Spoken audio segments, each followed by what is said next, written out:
Thank you very much for joining to our webinar here from Barcelona, actually, from Elborn. We're finally able to actually go into our center again, and with all the precautions, we can actually have these kind of meetings again with a limited amount of people, but at least we're able to kind of do some socializing again. And today we're making use of that by giving a live webinar from the Center of Open Cultural Center. And we're going to present 4 stories from you from 2 different organizations. First, we actually have Migracode students. Migracode is, well, it's basically the first code school for migrants and refugees here in Barcelona, where we try to support people with a migration background in getting the skills necessary to actually work in tech as a programmer, as a software developer. So we have Ananda Maya from Venezuela, who's going to tell her story of how she got to Spain and how she got involved into Migracode, and how Migracode is actually supporting her in her journey to become a software developer. And the same for Moaz, who came from Syria, who's been here for a few years now in Barcelona, and also going to tell his story about getting to Spain, getting to Catalonia here in Barcelona, and how he got involved into Migracode, and how he is actually quite close on getting a job right now. And then we have Mediterranea, an organization, well, they will explain it way better than me, the organization that is working on the Mediterranean Sea, actually safe. So it's really like let's say field work, where they directly save lives on the sea. So Paula is actually going to give an introduction about Mediterranea, and after that Ananda Maya is going to share her story with you from her journey coming from Venezuela to Spain. So thank you very much for joining, Paula. You can take over. Here? Perfect. Yeah? Yes. Okay. Awesome. Hi everyone, thanks for the invitation. Migracode and Open Cultural Center, it's nice to meet you all. So just quick introduction, Mediterranea, as Vincent said, does sea rescue. Yeah, so we do 2 things, monitoring and sea rescue. I'm going to explain a bit more later. Our full name is Mediterranea Saving Humans, and we mostly focus our work on the central Mediterranean, especially with the route of migration coming in from Libya. We've been working for about, well, this summer it's going to be our 2nd year, and we have rescued more than once. We're going to tell you more about it. One thing that we didn't mention is we are going to have a Q&A session at the end. So whenever one of us is talking, if you have any questions, please write them in the chat box. And at the end of all of our 4 talks, we're going to go back to them. And Vincent is going to moderate them. And we're going to have some time for a conversation as well to use the full potential of webinars, where at least we can connect in different ways from the usual. So I will leave now the floor to Ananda Maya, and welcome here. Hi, my name is Ananda Maya Arano. I come from Caracas, Venezuela. I came here in August 2019. I will try to tell my story of how my life was in Venezuela, because I believe each experience is different. I started studying computer science in one of the most renowned public universities of my country. It's called the Central University of Venezuela. But I couldn't finish. I reached close to half of my whole career. Among the situation in my country, that Venezuela is such a nice country that it's going through very complicated situations right now. Something that encouraged me the most to come here was the salaries in my country are about less than 40 euros a month, the average minimum salary, as of today. And that was the salary that the university professors would receive. And well, many of them migrated to other countries and the university in general has started deteriorating throughout these years. There have been too many protests, mainly from students, that are asking basically to have minimal life quality. And with these low salaries and with the whole economical and political situation, there has been too much abandonment from the students there. So I decided to come to Spain for these reasons, and mostly because of my father's medical condition. He has a very delicate and complicated medical condition, and I would say that one of his main problems, among others, is that he suffers from renal insufficiency. He was told by the doctors back in my country that he needed to receive dialysis treatments 3 times a week. But unfortunately, told by them, the dialysis was not available in public hospitals. And he could have access to these treatments if he go to a private clinic. And the doctors let him know that each treatment would cost about $400. So $1,200 a week on medical treatments is something you just cannot afford in a country where your monthly salary is $4. And it was kind of complicated, so we decided that the best was to go out. And we decided to come to Barcelona because my sister has been here for about 5-6 years by now, and she with too much effort, she and her boyfriend helped us come here. And me, my father, and my boyfriend, we arrived here in August 2019. The second we got here, my father, he started receiving his medical treatments. And the doctors told them that it was like good timing, because if he would have stayed 2 more months in my country without receiving the treatments he needed, he might not be with us right now. So yeah, when I come here, I was not expecting to be able to study, because my priorities were I want to settle down. I have to settle down here. I have to cover my primary needs in here, and I wanted to help my family here, and the family I have left in Venezuela. And in my head, there was no room for studying. I didn't think I could, mostly because I don't have the money. I didn't have the money to think about going to school or to university, so I thought it was not possible. Then I heard from Migracode, because my boyfriend was working as a courier, and we found that they were offering a web development course. So we decided we would take a chance, because we have always liked programming, and we had some knowledge, some background. And we were not expecting to be able to be studying together even. We thought, okay, maybe just one of us could enter the course, and we'll see how we'll manage. And we took a chance, we tried, and here we are, both of us studying together. We really couldn't believe it.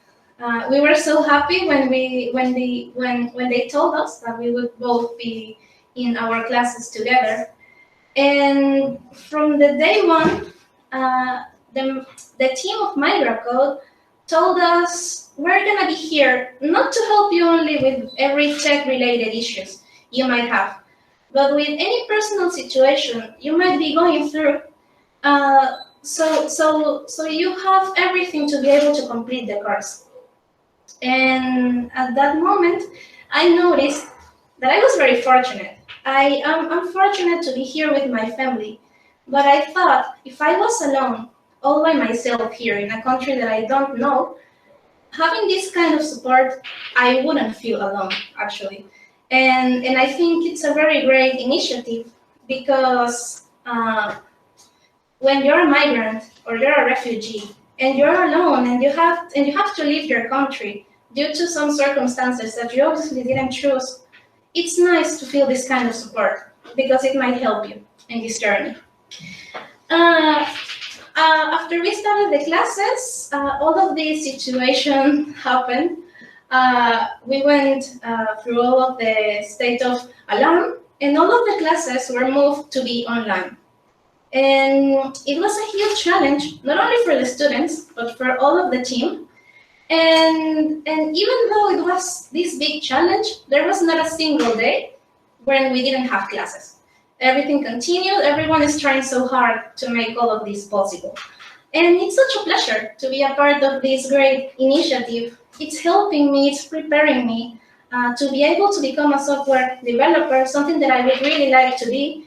It would help me get a good job, to be able to help my family, to be able to continue helping the people I love, and hopefully to get a better future. I would really like to be, I would like to be able to give back some of this knowledge that I'm receiving. Because the fact of being with this amazing team, that they even gave us computers, so we didn't have to worry, and here you have a laptop, you will be able to do your homework, you will be able to study. I want to give back to some people that might want this opportunity the same way that I got it. So I would be very happy to give back, and I want to thank Migracode and all of this amazing team. Thank you, guys. Thank you, Eleanor. Probably a lot more people are applauding. Cool. Here So, I am. Paula, here you go. Hello. Just go sec. All right. Hi, everyone. So I'm back here. Mediterranea, yeah, so we are very thankful to Migracode for inviting us. Like we said before, we're very happy to be networking with people who take care of the next step, the one that comes after us, which is building a new life from scratch. As Ananda Maya just said, it's not so easy. So basically, to give you a quick rundown, what is Mediterranea Saving Humans? Like I said before, what we do, aim. The first aim of Mediterranea is to monitor what is happening in the Mediterranean, in the central Mediterranean, but more in general, to keep migration in the discourse. And so keep migration in the public discourse and also rescue. We didn't really start as a rescue organization. That was not our primary aim. But because European governments and the Italian government especially were abdicating to their responsibility, that is part of their duty as governments since they signed international treaties that oblige them to rescue people, they were not actually respecting the law. So that is where a lot of ships from civil society actually stepped in. Mediterranea's ship was not the first one at all. There were already other ships operating in this part of the Mediterranean. There already was SOS Mediterranee, there already was Open Arms, there were several. But there was none that was Italian. And so as Italian citizens, we basically tried and decided to translate our need for action into facts, into actually doing something. So we basically crowdfunded a ship, and we trained people, and we hired a crew because that is what the law requires, and we went out to sea. That was basically late summer and early autumn 2018. So since then, we've had several missions. I think the last one was our 8th or 9th. But we had several missions, and we rescued several people. Mattia, the next speaker from Mediterranea, is actually part of the sea crew, and he's going to tell you more about that from his perspective. We rescued people as late as Friday last week. We rescued almost 70 people the other day, and we were very happy because, well, that's what we're there for. If we hadn't been there, there would have been a shipwreck, which was what had exactly happened off the coast of Tunisia just a few days before, which is what happened around Easter time as well. While all of us were celebrating Easter with our families, even on Zoom, some people were drowning in the Mediterranean, and that is not cool. So we decided to start an Italian platform for monitoring and sea rescue, also because this helped us in dealing with the Italian government. Taking away the excuse that, it's foreign ships operating in the Italian Sea and so they cannot dock and this and that. Well, that is BS. You know what that means? So Italy and the European Union have signed international treaties related to sea rescue as well as to migration and human rights. And both Italy and the European Union are not really respecting them. On the one hand, they're speaking about human rights. They are talking about Europe as a force for good and for human rights. But on the other hand, they're consciously letting people drown in the sea, and we wanted to stop that. A reason why it is important to keep this topic in the discourse is that if you die at sea, you drown, and if you drown, your body goes to the bottom of the water. Nobody can see it there. So this is why it was so easy to ignore the topic for 15, 20 years. I've been working on this since I was 20 years old. I'm 37 now. So this has been going on for a long, long time, but it only became visible, more visible in 2015 with the Syrian crisis, because suddenly big snakes of people were actually walking through the Balkans all the way to Europe. And then you could see them. That made them visible. We want the topic to stay visible, even if the snakes of people have now disappeared. From the point of view of politics and ideas, Mediterranea believes that human rights and freedom should be a right for everybody. We do not like the way that with the current world order, the amount of human rights you have basically depends on your passport. And nobody really chooses where they were born. There is absolutely zero merit in having been born within the borders of the European Union. You were just lucky. You just won the womb lottery. So we don't like this. We are absolutely against this, and we want the international law to be respected. If governments are not going to do them friendly reminders every day, that is what we do.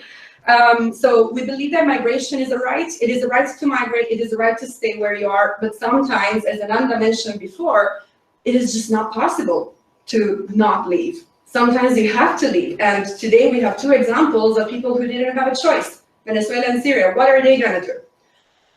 One thing that we also think, and that we really believe in, is the fact that knowledge of situations really breeds respect. So if people know what the migrants in front of them have been through, they will actually respect them more, because it's very difficult to treat somebody as inhuman when you know what happened to them. My time is almost up. There would be a lot to say. I also wanted to have like a quick piece of information about what Mediterranea does in Barcelona. Well, we organize things with people like Migracode. We hope this is the first of a series of collaboration with local realities. And we also try to organize events here with a double aim of fundraising and informing. So we need to raise funds, because having a ship is damn expensive, really very expensive. You have to pay for the sea crew, you got to pay for kerosene, you got to pay for maintenance. There's lots of expenses. So the local group of activists here organizes this kind of event, like, for example, aperitivo parties or film showings, this sort of thing, to raise funds. And on the other hand, we also do things to educate people. Yeah. So educate means inform, which breeds respect, as we said before. So what we do is organize information meetups, like the one we had with a journalist who lived in Africa, for example, informing us about where do these people come from. And yeah, that's about it. My time is up. So thanks a lot for your attention. We have a Facebook page of Mediterranea Barcelona. You can look for us. Mediterranea Barcelona is the name. It's pretty easy. Come join us. We meet twice a month. Our meetups are open to everybody, and we always need people to help and further the cause of human rights. Thank you very much. Thank you. And Mark, it's your turn now. Thank you. Hello everyone. So I'm Muaz from Syria. I would like to introduce myself more. So back to Syria, I'm from Damascus. I was raised in a small town next to Damascus, 15 minutes more or less driving. Well, as everyone knows about the war in Syria, it started in 2011, where people started a revolution against the regime of Syria, and they wanted to change a little bit. Basically, like, they wanted their freedom. And because of this tough war, more or less 50% of the people had to leave Syria. So, in my city, in 2016, we were almost 10,000 people trapped in almost 2 kilometers square. And the government was trying or forcing us to leave that place. So in the end, there was a deal between the rebels and the regime to take us out of this city and put us in the south of Syria, which is the borders of Turkey. So around 100 buses came, and they started transporting people from Damascus to Idlib, which is in the south of Syria, the borders of Turkey.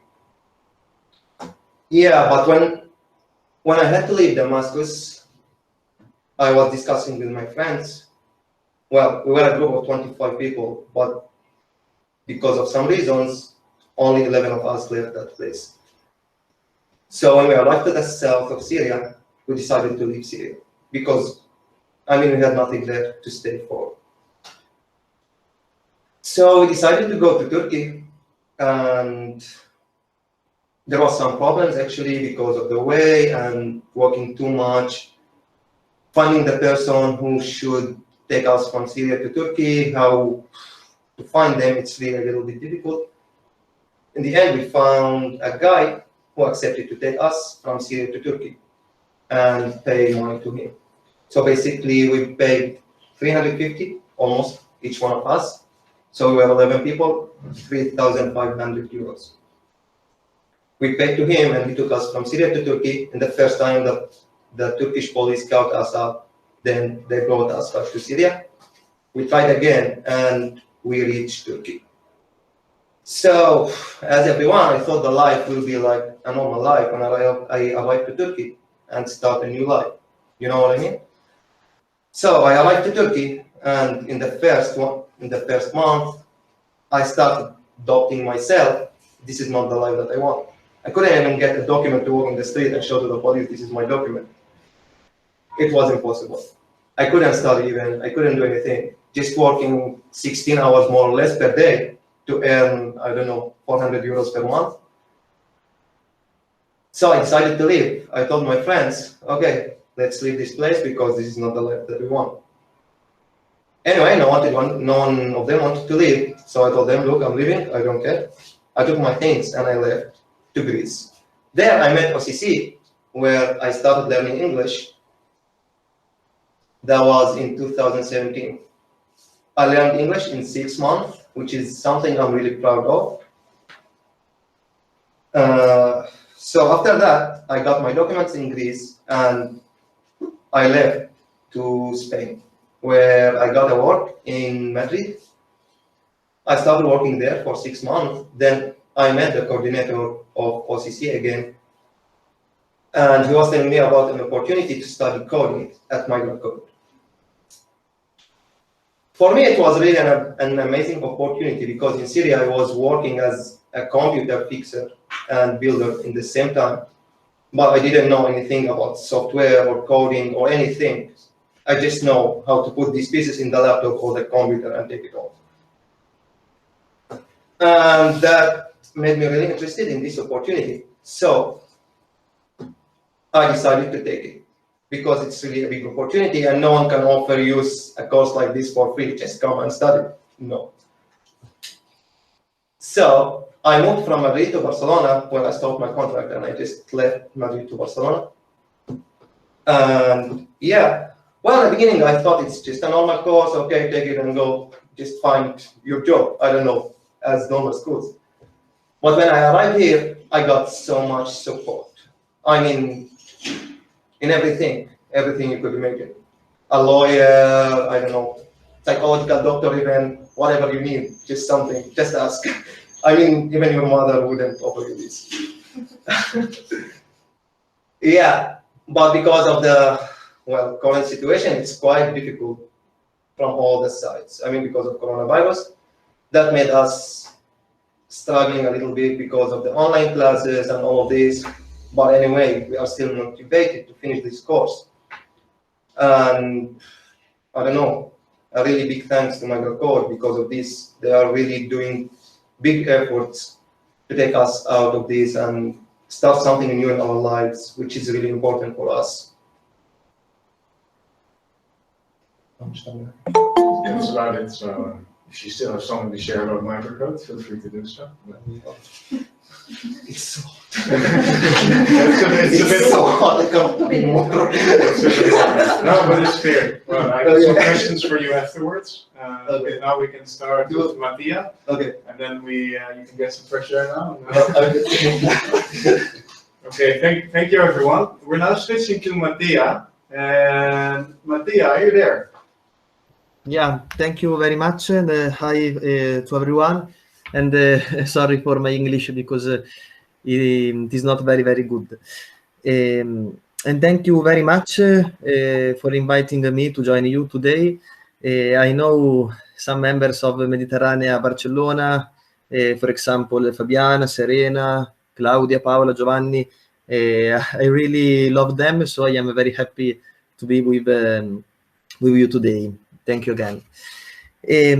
Firstly, I would like to say that one of the marvelous things of Mediterranea is that, as you can see, we are together even if we come from very different worlds.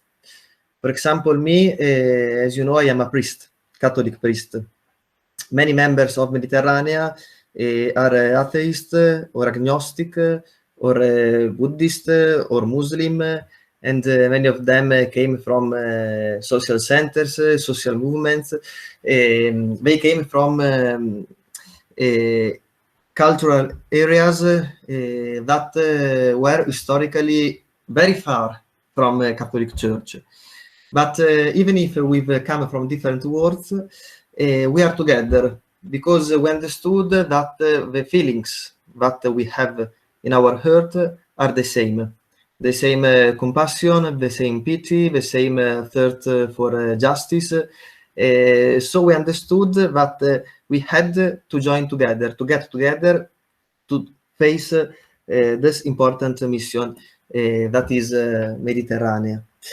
As Claudia said, we have done a rescue last week. It was a very important mission for Mediterranea for both the two main tasks of Mediterranea. As Claudia said, our mission has two main tasks. Not only to rescue people, but also to monitor, to testimony, and to report what happens at sea. And we are witnessing very serious human rights violations. 5 days ago, on 16 June, we had to witness a very sad case of refoulement, or refoulement, if you want to say it in French language. This is a very big problem. The refoulement is when the so-called Libyan Coast Guard catch migrants at sea and push back them to Libya.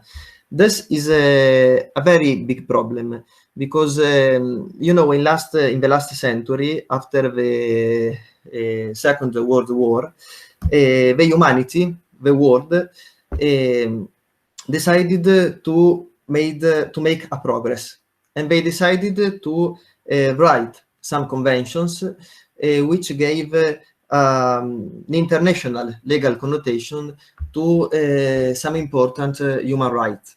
For example, the human right to non-refoulement, established by Geneva Convention 1951. Geneva Convention said that every human being, just because he is or she is a human being, has the right to non-refoulement. That means that if you are fleeing from a place, an area in which your life or your safety are at risk, you cannot be pushed back.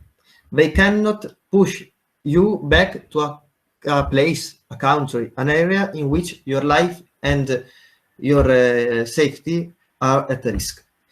Libya, you know, Libya is the hell, as migrant people use to tell us. We cannot even imagine what is happening in Libya. Migrant people are fleeing from Libya, and the so-called Libyan Coast Guard, financed mainly by Italian governments, catch migrants at sea and takes them back to Libya. And 5 days ago, Mediterranea, our ship Mare Ionio, was in the middle of Mediterranean Sea when they had to see with their eye and to hear with their ear on the radio that the so-called Libyan Coast Guard was catching some migrants at sea, probably with the help of the airplanes of Frontex. But it means that this is a very serious case of human rights violations committed by so-called Libyan Coast Guard, thanks to our Europe. The accomplice of our Europe is not a mystery. This is a fact. And Mediterranean has the mission to monitor, to testimony, and to report this. 3 days later, as you know, we had the grace, the luck to do a rescue. We received a mayday that was saying that a boat with almost 70 migrants was in distress. They were at sea since 62 hours. If Mare Ionio would not reach them on time, those almost 70 people, they were exactly 67 people, would be died. Would be died because of injustice, as Pope Francis used to repeat. Because it is because of injustice that these people fleeing from their country, and it is because of injustice that these people die at sea. So Mare Ionio reached them on time, and Mare Ionio rescued them. And we, of course, we had to bring them to the place of safety. We asked the Italian government to give us a POS, a POS, a place of safety, and they gave us the place of safety of Pozzallo. We cannot take people back to Libya, as I said. We cannot take people to Tunisia, because even if Tunisia is not Libya, in Tunisia there is not a system of protection of asylum seekers. And so we had to take these people to Italy, to Europe, because Europe is the only place of safety for migrant people who are flying from Libya. And also, as Claudia said, every person should have the right of the freedom of movement. This is a human right, even if today our government don't believe that. These people are migrants who are fleeing from their country. They had to pass from Libya, which is the hell, and they wish to reach Europe. Mediterranea is an organization of people who come from different worlds, as I said, but want to be brothers and sisters for these people. This is what we try to do every day in our city, and this is what we try to do at sea. Last week, by the grace of God, we managed to achieve our purpose, with to help as brothers and sisters these people to reach Europe and to avoid to die at sea. So we would like to say a big thanks to everyone, to our crew. The crew of Barcelona is very, very important for Mediterranean. And we also would like to say a big thanks to every people who support Mediterranean. If we can do our mission is only thanks to people who support us. You know, if you go on our website, you can see the indication to donate some money to Mediterranean. Every euro that you give to Mediterranean is an euro used by Mediterranean to be able to go again at sea to rescue these people. So thank you very, very much for your help, your support, and for everything you are doing in your city to promote humanity and justice. Sorry again for my English, and thank you very much. Thank you, Mattia. It was no worries about the English. All good, very clear. We're also going to say that here. So yeah, we got some questions coming in, some to the chat, some to WhatsApp and other means. I wanted to start quickly with a question from, let me see, Alia, if I pronounce your name correctly. If there's any support from social services to support students from Migracode in getting a job. So give me 1 sec, because I want to put the slides back up. Otherwise, there we go. So if we get some support, or our students get some support from social services in Barcelona and Catalonia from Spain in getting jobs. Yes, actually. I mean, our main effort is getting them into jobs directly with tech companies. So I would say that's what we mostly do. So really getting them into tech, into the corporate sector of technology, that is mainly what we try to do for Migracode. But if students need like temporary jobs or part-time jobs next to Migracode, or they cannot find a job in tech after Migracode because of, for instance, right now, the COVID situation, yeah, we ask help from different organizations. That can be social services, which is be arranged from the municipality of Barcelona, or from Generalitat de Catalunya, which is basically the provincial government of Catalonia. But we also collaborate with various non-profit organizations that are focused on helping people, especially migrants, to find work. We also have some students who don't have a work permit yet. So for those, it's even more difficult. So mostly for them, yeah, we definitely work together with other NGOs that can either find some kind of volunteer jobs, so that they at least can get some experience. We are talking to some companies that offer some kind of volunteer options where they can do some tech, so they can get the experience, and once they are eligible to getting a work permit, we hopefully still can connect them to a tech company after their Migracode period.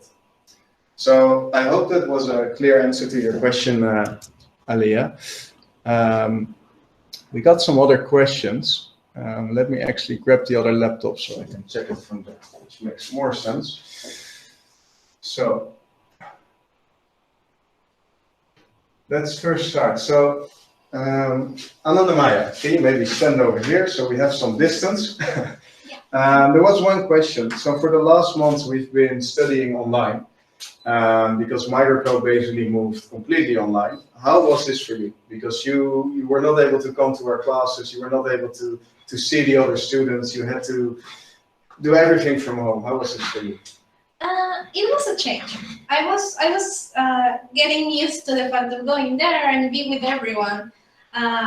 One of the things that I would say is that the course is completely in English. So having people there, it might be a little easier when you're in front of them. And besides of that, I lived with my whole family, the 5 of us, all together. And the apartment was like this big open space.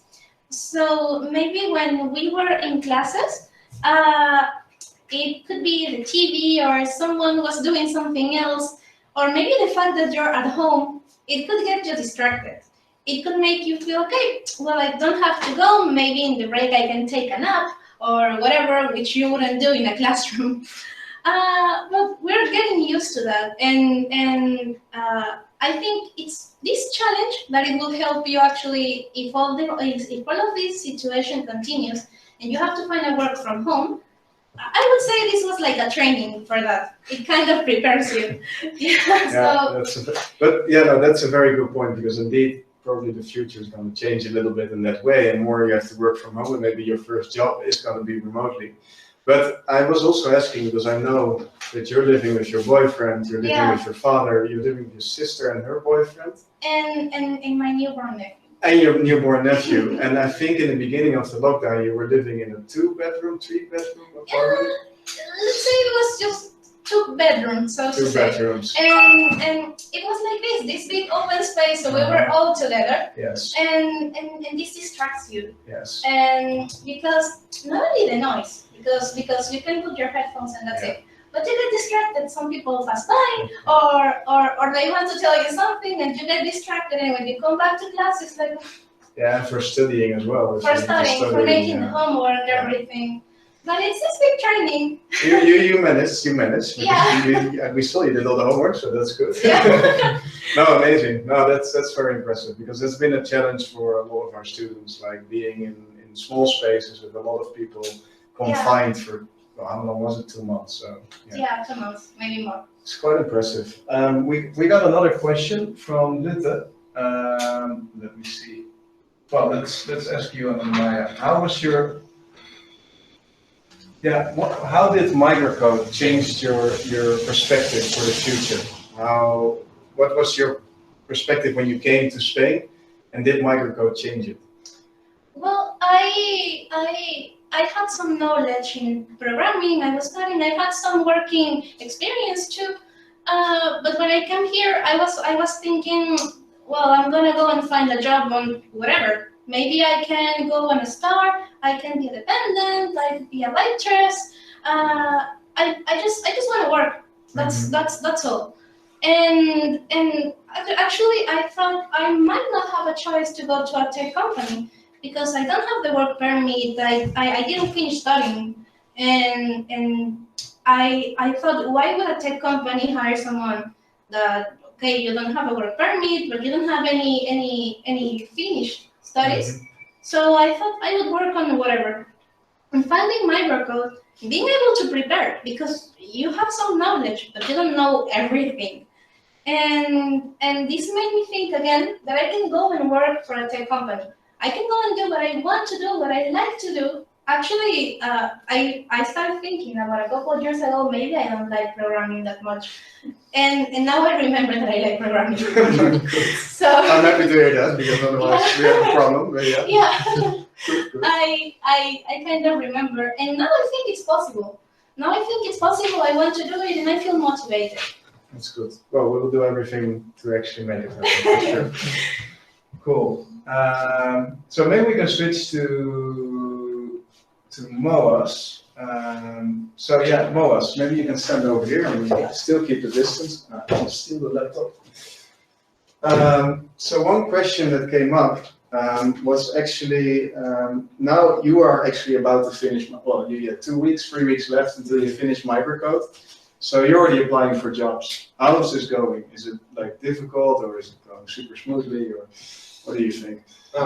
I'll be honest with you. So, I mean, I applied for 1,000 companies more or less. No, I think I got replies from 5 companies.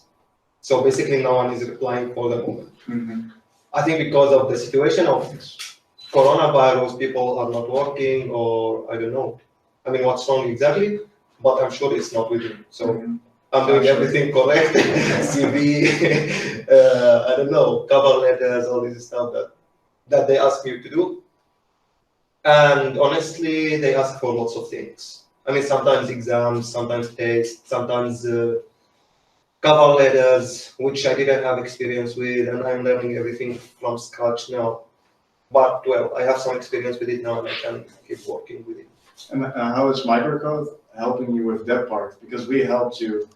Well, we tried to help you with the tech part, but I think we're also trying to help with this part. Yeah, we have some volunteers who are working on this, and sometimes I have some calls, one-to-one, like online call, and they have a lot, for example, with preparing a CV or motivation letter or, I don't know, cover letter, for example, like depending on the things that you want. Last time I was doing my LinkedIn, for example, and I needed some help. Yeah. So I asked one girl of the girls, and she was helping a lot. Yeah, I guess you mean Chris also. Yes, we have a really enthusiastic volunteer. But, yeah, we have an amazing volunteer community that we're super thankful for that is helping this. Yeah, it's good to hear that you need benefit from that. Okay, thank you. It's super nice. I think there was one more question for you as well, Mohammed. I'm not sure. Let me see. Well, no, this was actually a question for Mediterranea. So Mohammed, you can have a seat. Thank you so much. Yeah, we can switch like this. It's a challenge here, doing a webinar, keeping all the meter and a half distance in mind. But yeah, Paula, there was a question. Tell us. How does Mediterranea help refugees after they have actually, or do you help them after they actually came from the sea to the shores of Spain in this case? Or do you work together with other organizations to forward them? How does it work? Yes, well, basically, Mediterranea assists people coming in from other lands until they disembark on the Italian soil. After that, we usually collaborate with local realities like the one of Migracode, because that is not part of our mission. Yes. Our mission is mostly related to the sea, monitoring and reporting what happens in the sea and making sure that states respect international law, because they try not to do that. They try to get away with not doing it all the time. So we don't really help migrants after they disembark. We usually try to help them arrive alive, which is not necessarily a given, unfortunately.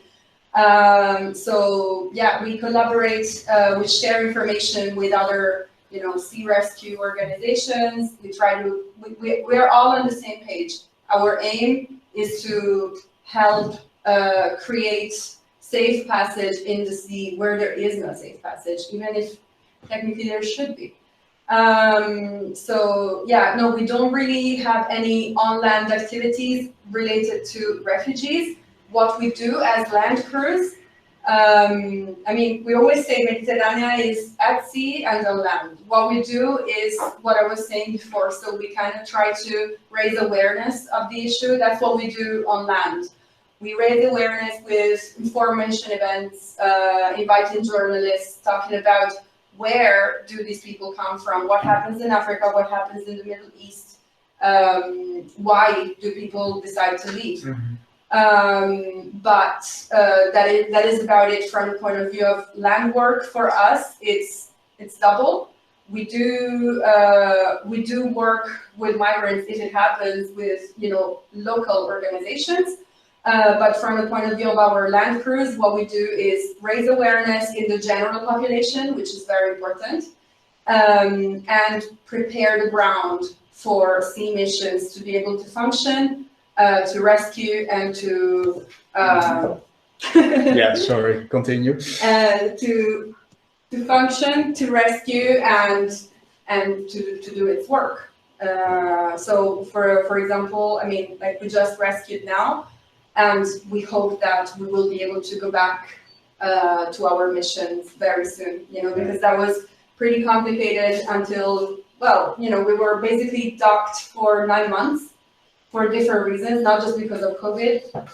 Yeah, for example, you know, like we had to equip ourselves to rescue in compliance with new COVID regulations. So that's the kind of stuff we do, logistics on land. And of course, if we get invited to events like yours, we are very happy to actually interact with people who are on the next step of their journey of rebuilding their life, because we would like to do more and more of this, create a connection between the sea and land, because integrating the two is the only way to get ahead. You help us and we help you, and it's all, you know, it's all a circle of help, in fact, helping us to stay human. Yeah, no, very true. No, these collaborations are like, indeed, we start at sea and we go to integration programs like Migracode, labor integration, and then we connect to NGOs and companies that actually, well, can actually help the students or general people with a migration background to actually find a job and, like you said, rebuild their life. So yeah, very clear. Thank you so much. Let's see if there were some other questions. Well, thank you, Roberto, for your really nice comment. That is one thing I definitely want to say. So I think those were the questions. So maybe somebody else still wants to unmute and maybe ask a question. It's still possible. Yes, we're waiting for your questions. We want participation, and we like that. So if somebody has a question, you can unmute. Otherwise, we're gonna close. So, yeah, exactly. That's it for now. So yeah, I'm just going to thank you all for joining. We are very thankful that you joined, because it's really important that we both share the importance of both what's happening on sea and indeed the lives that are in danger on sea, and like organizations like Mediterranea doing very important work there. And also that we could share our message of our students here at Migracode.